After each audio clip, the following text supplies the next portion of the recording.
Hello viewers, welcome to our channel Amrita Sagar short. এইদিকে দেখো, আমি বাইরে ছিলাম, আমার বর কাজ দিয়ে এসে আমাকে টেনে টেনে নিয়ে যাচ্ছে আর বলছে যে আমি তোমার জন্য একটা জিনিস নিয়ে এসেছি। আমি ভাবলাম কি না কি, গিয়ে দেখি কাঁচা আম, মনটা ভেঙে গেলো। যাই হোক, বাদ দাও। দেখতে পাচ্ছ আমার বর বাজার থেকে কতগুলো কাঁচা আম নিয়ে এসছে। তাই এই গরমে কাঁচা আম দেখলেই মনে হয় যেন আমের শরবতের কথা। তো চলো করা যাক। ও বলে রাখি, আমি শরবতটা করছি আমার মা, দেখতে পাচ্ছ, কারণ আমার মা আমের শরবতটা করতে খুব ভালো পারে, আমি পারি না অত ভালো। তাই প্রথমে মা আমগুলোকে ধুয়ে নিল, তারপর আমটাকে গ্যাসে ভালো মতো পুড়িয়ে নিল। তারপর একটা পাত্রে ঠান্ডা জল নিয়ে আমটাকে ওর ভিতরে ঠান্ডা করে নিয়ে আমের ছোকলাগুলো ছাড়িয়ে নিয়ে একটা পরিষ্কার বাটিতে রেখে দিলাম। তারপরে চিনি, নুন পরিমাণ মতো দিয়ে হাতের সাহায্যে চটকে নিলাম।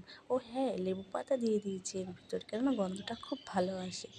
একটু একটু জল দিয়ে তারপরে আমটাকে চটকাতে হবে, যাতে আমটার টেক্সচারটা একটু ভালো আসে। এরপর দিয়ে দিলাম জলজিরা। জলজিরা দিলে স্বাদটা একটু অন্যরকমই হয়। তারপর হয়ে গেল আমাদের আমের শরবত রেডি। তারপর আমার মা দুটো গ্লাসে আমের শরবতটা ঢেলে দিল। তারপরে আমি একটা গ্লাস নিয়ে আমার বরকে দিয়ে দিলাম। আমার বর খেলো, বলে হেব্বি হয়েছে। তো চলো, আমাদের আমের শরবতের এখানেই শেষ। বাই। সবাই খুব ভালো থেকো, আর যারা এখনও আমাদের চ্যানেল সাবস্ক্রাইব করোনি প্লিজ চ্যানেলটা সাবস্ক্রাইব করে দিও। টাটা, সবাই খুব ভালো থেকো।